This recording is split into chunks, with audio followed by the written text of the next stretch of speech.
हमारे साथ हमारा खास पैनल हमारे साथ जुड़ा हुआ है जो ज्यादा चर्चा और जानकारी हमें देंगे। निरंजन पोद्दार जी हमारे साथ जुड़े हुए हैं, राजनीतिक विश्लेषक हैं। और इनके अलावा हमारे साथ रवि पारेशर जो कि वरिष्ठ पत्रकार के तौर पर हमारे साथ जुड़े हुए हैं। देखिए, लेकिन निरंजन जी, जिस तरीके से हमने बताया अपने दर्शकों को सुबह 9 बजे तक का यूपी में 8.15% तक का जो मतदान रहा वो रहा। अभी क्या कुछ साफ हो पा रहा है, क्या कुछ समझ पा रहे हैं, आगे कितना बढ़ेगा? देखिए मनीषा, निश्चित रूप से मैं आपके इस चैनल के माध्यम से सबसे पहले तो निवेदन करना चाहूंगा हम्म। कि आप अपने घरों से निकलिए और ज्यादा से ज्यादा मतदान कीजिए, हम्म। क्योंकि ये आपके अधिकार के साथ साथ ये आपका एक राष्ट्रीय दायित्व भी है। हम्म।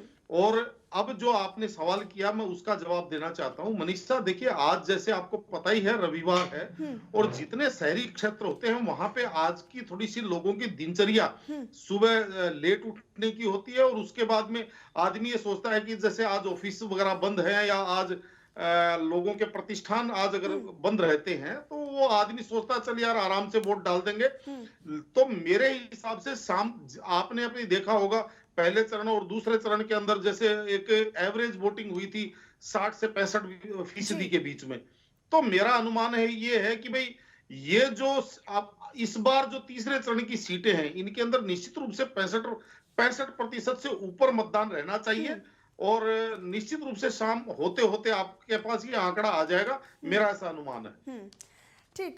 रवि पारेशर जी भी हमारे साथ जुड़े हुए हैं वरिष्ठ पत्रकार के तौर पर। रवि जी, देखिए किस तरीके से यूपी में जो सुबह 9 बजे तक की वोटिंग हुई वो हमने आपको बताया कि किस तरीके से हम दर्शकों को लगातार बता रहे हैं। और अगर हम पंजाब की बात करते हैं तो सुबह 9 बजे तक 4.80% रही है मतदान का जो आंकड़ा है। क्या कुछ समझ में आ रहा है, क्योंकि हालांकि 1 घंटे देरी से यहाँ पर शुरू हुआ, सुबह 8 बजे से यहाँ पर मतदान शुरू हुआ। मनीषा जी, यकीनन हम्म। मतदान की गति बढ़ेगी, इसमें कोई शक नहीं है। हम्म। लेकिन अभी जो मैं ट्रेंड देख रहा था तो कानपुर देहात, कानपुर नगर और भी कई शहरी और ग्रामीण क्षेत्रों में तो ये बात पोद्दार जी ने सही कही कि आज रविवार है। हम्म। लेकिन तो शहरी मतदाता की दिनचर्या थोड़ी सी विलंब से शुरू होती है। हम्म। उन्हें ऑफिस जाना नहीं है, नाश्ता वाश्ता भी देर से बनता है। हम्म। लेकिन अगर पहले दो चरण के मतदान के प्रतिशत पर गौर करें जी। तो शहरी क्षेत्रों में आमतौर पर हमें ये देखने को मिला है कि मतदाता के अंदर उदासीनता देखने को मिली है। हाँ। और ग्रामीण क्षेत्रों में थोड़ी सी उत्सुकता, थोड़ा उत्साह का माहौल वोटिंग को लेकर हाँ। देखने को मिला है। और हाँ। अभी भी 9 बजे तक की अगर बात करें तो शहरी क्षेत्रों में मतदान कम है उत्तर प्रदेश में, हम्म। और ग्रामीण क्षेत्रों में उसका प्रतिशत थोड़ा ज्यादा है। हम्म। पंजाब की बात करें तो आपने बताया कि 1 घंटे देरी से हाँ। वोटिंग शुरू हुई। हाँ। लेकिन पंजाब में जो वोटिंग परसेंटेज है वो रिफ्लेक्ट भी कर रहा है यही चीज। हम्म। अब सवाल यह है कि जैसा पोद्दार जी ने कहा, मैं भी कहूंगा हम्म। कि भाई 5 साल के लिए आपको अपने नीति नियंता तय करने होते हैं, अपनी सरकार तय करनी जी। होती है। ऐसे में हर शहरी का, हर ग्रामीण वोटर का ये दायित्व है कि वो घर से जल्दी निकले हम्म। और किसी किस्म की कोताही, लापरवाही वोटिंग को लेकर न बरते। हम हम्म। लोग तो यही बात कह सकते हैं, अपील कर सकते हैं। हम्म। और हमने देखा है कि पिछले दिनों चुनाव आयोग की तरफ से भी और केंद्र सरकार की ओर से भी, प्रधानमंत्री ने भी हम्म। अपील की मतदाताओं से कि ज्यादा से ज्यादा संख्या हम्म। में वोट डालें ताकि आप कम से कम अगले 5 साल के लिए कोई शिकायत न कर पाए। जी, बिल्कुल रवि जी। और हमारे साथ वरिष्ठ पत्रकार के तौर पर सुखबीर सिंह बाजवा भी हमारे साथ जुड़े हुए हैं। सर, देखिए किस तरीके से यूपी में और पंजाब में सभी विधानसभा सीटों पर जो मतदान है वो किया जा रहा है, लेकिन अगर हम पंजाब की बात करते हैं तो यहाँ पर जो युवा हैं उनका खास तौर पर एक अहम योगदान रहता है, क्योंकि खास तौर पर एक युवा जो है बड़ा मुद्दा है। ऐसे में फर्स्ट टाइम वोटर्स की अगर हम बात करें या फिर युवाओं की अगर हम बात करें मतदान को लेकर, कितना प्रभाव और कितना उत्साह यहाँ के लोगों में देखने को मिल रहा है आज के दिन? देखिए, बात इतनी है कि अभी तक जो यूथ जो है ना वो तो काम कर ही रहा है। यूथ जो है, इसके साथ अनएम्प्लॉयमेंट जो है वो हमारा बहुत बड़ा मुद्दा था, पहले चल रहा है। अनएम्प्लॉयमेंट, हेल्थ और एजुकेशन, और जो नशा था, ड्रग्स वगैरह थे। लेकिन ये मुद्दा जो है ये बहुत एक सबसे जो यूथ है उनको बेसिकली इन्होंने भी, सभी सरकारों ने मुद्दा भी बनाया कि एम्प्लॉयमेंट देंगे आगे। पिछले साल 5 साल में भी जो सरकारी नौकरियां उस ढंग से नहीं मिल पाई जिस ढंग से आश्वासन दिया था। लेकिन ये जरूर है कि लोगों की जागरूकता हुई है, लोग जागे हैं, उनको पता चल गया कि लोग पैसे लेके शराब लेके वोट एक बार ले लेते हैं और 5 साल हमारी छाती पर चढ़कर बोलते हैं। ये उनको अब होने लगा है। हाँ। इसी को लेके लोग भी अवेयर हैं, लोगों को पता भी अब पैसे भी लेने हैं और वोट भी डालना है। आप यहाँ साहब लगा लो कि ये पंजाब में जो हाल है, माझा मालवा दोआबा, माझे की समस्या अलग है, दोआबे की अलग है और मालवे की अलग है। उसमें आगे तो साहब लगा लो कि भी ये मेरे ख्याल से लेकिन सुखबीर जी, आपको नहीं लगता कि यहाँ के युवाओं को खास तौर पर जागरूक होना चाहिए? अगर युवा एक बहुत बड़ा मुद्दा है पंजाब में और इसको लेकर कहीं ना कहीं जागरूक होना चाहिए, मतदान में अपना योगदान बढ़ चढ़कर देना चाहिए, फर्स्ट टाइम वोटर्स को भी अपना मतदान देना चाहिए। देखो, मतदान वो युवा कर भी रहा है, पिछली बार से इस बार इंक्रीज भी होगा और लोगों को अवेयर भी हैं। बात इतनी है कि जब युवाओं को कहीं बंटवारा करते हैं युवाओं का, कोई आम आदमी पार्टी है, जो कांग्रेसी है, कोई श्रोमणी अकाली दल है, श्रोमणी अकाली दल संयुक्त है, जो भाजपा है, जो पंजाब लोग कांग्रेस है, ये भी बच्चों का यूथ का बंटवारा करने लगे हैं। इनको पता है, क्योंकि अब क्या हो गया, अब मैं सच्चाई बात बता रहा हूँ। आगे कुछ भी बात है, चाहे आम आदमी पार्टी की बात कर रहे हैं, लेकिन सुखबीर जी चलिए, आज का जो दिन है वो बेहद ही महत्वपूर्ण है युवाओं के लिए भी, क्योंकि अगर बढ़ चढ़कर उनके आज हक में ये दिन है कि आज वो अपना भविष्य चुने, अपने भविष्य की सरकार, अपनी चाहने वाली सरकार जो उनके लिए काम कर सके उनको वो चुने। निरंजन जी, जिस तरीके से हम लगातार बता रहे हैं कि यूपी में मूलभूत जो मुद्दे हैं वो अलग हैं, इस बार क्या लग रहा है कि जो थर्ड फेज है यहाँ पर अलग अलग जिले हैं, यहाँ के मुद्दे अलग हैं, युवाओं के लिए मुद्दे अलग हैं, महिलाओं के लिए मुद्दे अलग हैं, चाहे वो सुरक्षा की बात कर ली जाए, शिक्षा की बात कर ली जाए, इस बार वो कौन से अहम मुद्दे होंगे जिनको ध्यान में रखकर वोटिंग की जा रही है लोगों के द्वारा? देखिए मनीषा जी, इसको आप सही माने गलत माने, लेकिन ये एक सच्चाई है कि उत्तर प्रदेश के अंदर, मैं खासकर कहूंगा, वैसे तो पूरे देश में ही होता है, लेकिन उत्तर प्रदेश के अंदर चुनाव के अंदर एक जातवाद और एक ध्रुवीकरण जो है ना, वो बहुत ज्यादा मायने रखता है चुनाव के अंदर, बनिस्बत जनता के मुद्दों से लेकर के। और ये इस देश की राजनीति के लिए एक बहुत बड़ा दुर्भाग्य है, मैं आपको बताना चाहता हूं। क्योंकि देखिए, सीधी सी बात है, अगर किसी व्यक्ति को कोई लगे बंधे वोट आते हैं और कार्य के ऊपर विवेचना ना होकर के केवल और केवल इसलिए वोट दे दिए जाते हैं कि फला व्यक्ति हमारे धर्म का है या हमारी जात का है या हमारे वर्ग का है या हमारे समुदाय का है, तो मनीषा निश्चित रूप से उस व्यक्ति के ऊपर कार्य करने का कोई दबाव नहीं होगा। जनता के कामों के करने की उसकी जो एक उत्सुकता होगी या उसकी एक जिम्मेदारी जो होती है, उसके अंदर निश्चित रूप से कहीं ना कहीं ठेस पहुंचती है। और जब तक लोगों को ये चीज समझ में नहीं आएगी, हमारा जो एक मतदाता है वो वोट को केवल अपना एक वोट नहीं समझेगा, एक अपने लिए एक मखौल का विषय इसको समझता रहेगा, इसको केवल और केवल ये समझता रहेगा कि खाली मेरे को जाकर के बटन दबाना है, वो जब तक इस चीज की गहराई में नहीं जाएगा कि भाई मैं जब अपने बच्चे का ट्यूटर जब यानी अपने बच्चे के लिए लोगों को, निरंजन जी, अपने मतदान का जो इम्पोर्टेंस है, जो अहमियत है मतदान की, वो समझने की जरूरत है। चेहरा या फिर पार्टी या फिर दल देखकर मतदान करने की जरूरत नहीं है। विकास या फिर काम कितना हुआ, उनके लिए सरकारों ने काम कितना किया, उसको देखकर वोट करना होगा। जी मनीषा, मैं आपको वही बताना चाह रहा हूं कि जब हम अपने बच्चे के लिए एक ट्यूशन टीचर भी चुनते हैं तो उसकी काबिलियत देखते हैं और उसके रिजल्ट्स देखते हैं कि इसने पीछे बाकी स्टूडेंट्स को अपने कार्य में इसने कितना रिजल्ट्स दिया है। तो हम बताइए कि ये अपना देश का एक मार्गदर्शक, एक नीति नियंता चुनने में हम इतनी सावधानी हमें बरतनी चाहिए कि जिस टीचर से बहुत ज्यादा सावधानी बरतनी चाहिए। लेकिन वहां पे हम इस चीज को नहीं देखते, चाहे उसके ऊपर कितने ही मुकदमे हो, चाहे उसका आपराधिक इतिहास हो, पार्टियां उसको टिकट दे देती है और हम उन पार्टियों के या उस जात के नाम पे या उस धर्म के नाम पे हम उसको वोट देने चले जाते हैं। तो जब तक मनीषा इसके अंदर एक जागरूकता नहीं आएगी, निश्चित रूप से यहाँ की जो राजनीति है वो ऐसे ही विषयों पे चलती रहेगी, जबकि विषय ये होने चाहिए कि किस व्यक्ति का पीछे का क्या रिकॉर्ड रहा है और जो व्यक्ति अभी जो काम करने आ रहा है, के आधार पर मतदान करना होगा लोगों को। ये जागरूक रहने की जरूरत है कि किसने कितना काम उनके लिए किया है, चाहे वो शिक्षा की बात करें, रिपोर्ट कार्ड और रोड मैप के आधार के ऊपर जी। कि भाई मुझे चुनिए, मेरा अगला 5 साल का रोड मैप ये है। तो इन दो चीजों के ऊपर जब चुनाव होना चालू हो जाएगा मनीषा, निश्चित रूप से हमारे नीति नियंताओं की एक जो इसके पीछे जो मकसद था वो सफल होगा, मेरा ऐसा मानना है। ठीक है रवि जी, किस तरीके से आप देख रहे हैं, क्योंकि पंजाब में भी जो मुद्दे हैं वो अलग हैं। इस बार पंजाब में क्या कुछ वो मुद्दे रहे हैं जिनको लेकर आज युवाओं को, खासतौर पर महिलाओं को और लोगों को, सभी लोगों को जो मतदान करने के लिए पहुंच रहे हैं, उन्हें वोट करने की जरूरत है? मुद्दों को अगर हम बात करें मुद्दे की पंजाब में, बिल्कुल बिल्कुल, पंजाब में क्या सभी जगह विकास एक प्रमुख मुद्दा होना चाहिए, लेकिन मुझे लगता है कि ये स्थिति जो जिसकी परिकल्पना पोद्दार जी कर रहे थे, बड़ी आदर्श स्थिति है।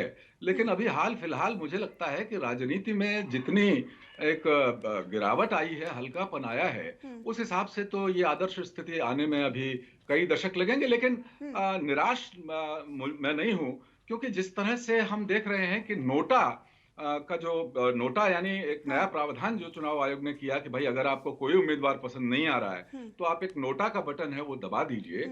और जिस तरह से हम जब से नोटा का प्रावधान हुआ है, पंजाब हो, यूपी हो या कहीं और भी इलेक्शन हुए हों विधानसभा, वहां पर हमने देखा है कि नोटा का बटन दबाने वालों की संख्या में लगातार एक इजाफा हो रहा है। तो एक नकारात्मक जो प्रवृत्ति है उसकी अभिव्यक्ति तो हो रही है, लेकिन सकारात्मक प्रवृत्ति की अभिव्यक्ति पार्टियों की तरफ से अभी नहीं हो रही है। देखिए पंजाब की आपने नेगेटिव बात की, मैसेज जा रहा है कि जो लोग हैं जो मतदान करने के लिए पहुंच रहे हैं रवि जी, वो किसी भी सरकार से संतुष्ट नहीं है, कहीं ना कहीं वो मौका किसी को नहीं देना चाहते हैं, इसीलिए वो नोटा पर अपना जो योगदान है वो दे रहे हैं, मतदान कर रहे हैं नोटा पर। देखिए पहली बार ऐसा हुआ है ये उत्तर प्रदेश के विधानसभा चुनाव में कि कुछ अखबारों में, बड़े अखबारों में, जो मेन स्ट्रीम के अखबार कहे जाते हैं, उनमें नोटा के जो नंबर्स हैं उनके जो पिछले चुनाव में पड़े हैं, नोटा के बटन दबे हैं, उनके आधार पर ये विश्लेषण 3-4 कॉलम के छपे हैं। बाकायदा ये जरूरत महसूस की गई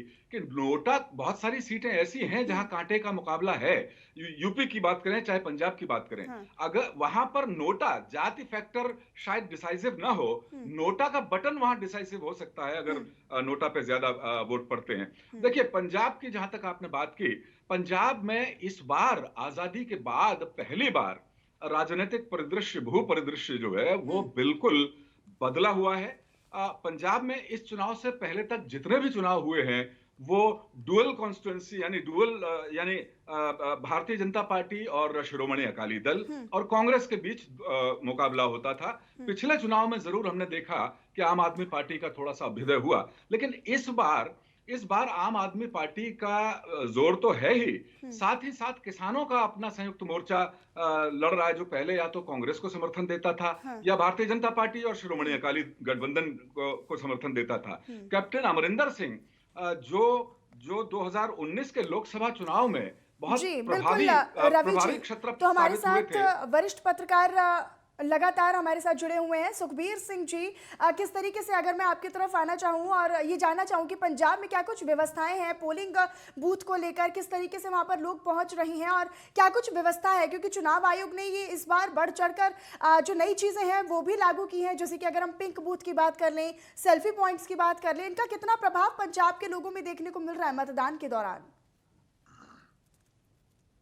सब तो बात तो बड़ी इन्होंने ये की है कि जो जिसको कोविड भी होगा वो पोलिंग कर सकेगा, उसके लिए पीपी किट ये वो होगा, उसका टाइम लग निर्धारित किया गया है। अगर किसी का टेम्परेचर ज्यादा आता है, सबसे बड़ी टेंशन ये थी किसी का टेम्परेचर है, किसी को बुखार है, अगर किसी को कोविड भी है, वो वोट करना चाहता है, उसको वोट कैसे करेगा? इसको लेकर पंजाब ने कर दिया है, उनको बोला कि आप इसमें कर दें। बाकी इसमें ये है कि भी जो इनको टोकन सिस्टम भी है, जो लास्ट टाइम जो 2017 में बहुत बड़ा बवाल हुआ था, जब लास्ट टाइम लोग वोटिंग करने जा रहे थे तब टाइम खत्म हो गया था, तो लोगों को एक कमरे में या एक ब्लॉक जहाँ होता था, जहाँ पोलिंग सेंटर वहाँ बंद कर देते थे कि अब टाइम खत्म हो चुका, जो अंदर आगे बाकी अंदर नहीं जाएंगे।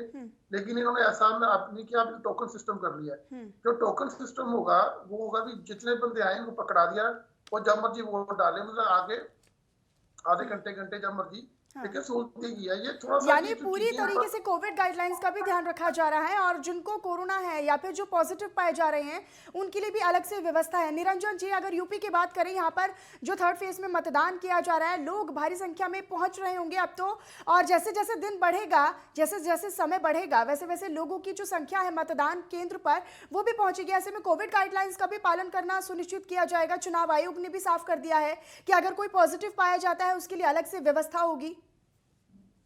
जी, निश्चित रूप से मनीषा, देखिए ये चुनाव आयोग का एक बहुत ही सराहनीय कदम है कि जो कोई भी आदमी अगर कोई मान लीजिए कोरोना से प्रभावित है तो उसको भी कम से कम वोट देने का अधिकार इन्होंने दिया है, उसको वोट से वंचित नहीं किया है। और उसके लिए एक ऐसी व्यवस्था निश्चित रूप से होनी चाहिए कि जिससे बाकी लोग प्रभावित ना हो।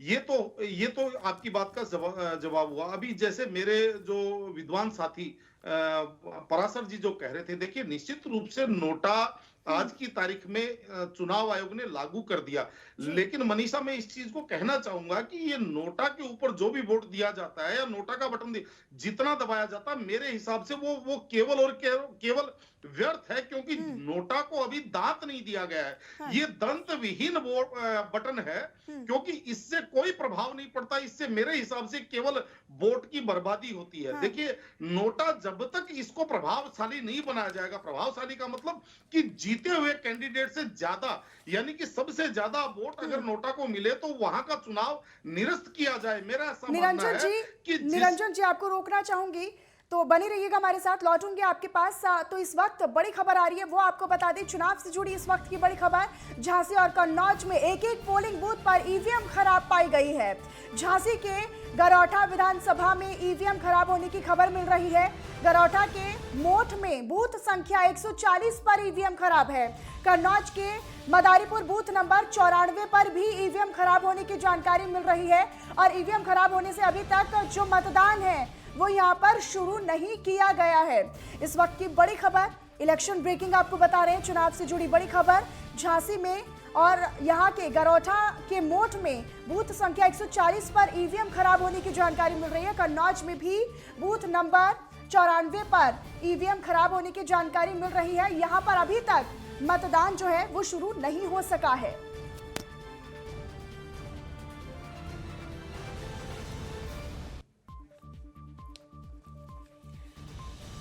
तो ईवीएम मशीन खराब जो है वो लगातार हो रही हैं और इससे कहीं ना कहीं मतदान जो है वो प्रभावित हो रहा है। निरंजन जी, अभी हमने अपने दर्शकों को इलेक्शन ब्रेकिंग के तौर पर बताया कि झांसी और कन्नौज में कई जगह पर बूथ संख्या पर जो ईवीएम है वो खराब हो गई है।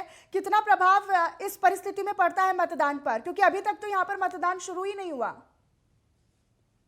देखिए मनीषा जी, निश्चित रूप से चुनाव आयोग को और चुनाव के जो पीठासीन अधिकारी हैं उनको इन चीजों का पहले से विशेष ध्यान रखना चाहिए। हाँ। क्योंकि जब भी चुनाव की शुरुआती चरण के अंदर जब मशीनों के अंदर या कोई भी तकनीकी गड़बड़ी आती है तो मनीषा जी वहां पे जो शुरुआती जो उत्साह होता है उसके अंदर कहीं ना कहीं उसके अंदर विघ्न होता है। बेशक चुनाव आयोग उसके बाद में समय बढ़ा देता है, उस बूथ के लिए शाम को 1 घंटे का या 2 घंटे का, जितना सुबह बाधित रहा है उतना समय शाम के लिए बढ़ा देता है, लेकिन इसके अंदर वहां पे भीड़ लग जाती है और भीड़ से बचने की वजह से आमतौर पे वोटर वहां से एक उदासीन हो जाता है, अपने घर वापस लौट जाता है। और एक बार अगर वोटर वापस लौट गया तो उसका दोबारा से वोट देने आना मेरे हिसाब से थोड़ा सा एक समझ लीजिए वो वोट से वंचित हो गया। तो इन चीजों का पहले से सुधार करके चलना चाहिए, क्योंकि ये चुनाव आयोग की भी जिम्मेदारी है। हालांकि मशीनरी है, मशीनरी के अंदर कभी भी कोई भी फॉल्ट हो सकता है, लेकिन फिर भी हमारा देश आज तकनीकी रूप से इतना सुदृढ़ है,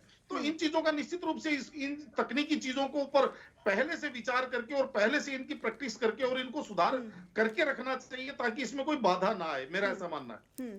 ठीक निरंजन जी, लौटूंगी आपके पास, बने रहिएगा। तो हमारे साथ हमारा खास पैनल लगातार हमारे साथ बना हुआ है, जो कि चुनाव से जुड़ी खास चर्चा में हमारे साथ बना हुआ है और जो अलग अलग बिंदु हैं, जो फैक्टर्स हैं, उन पर हम चर्चा कर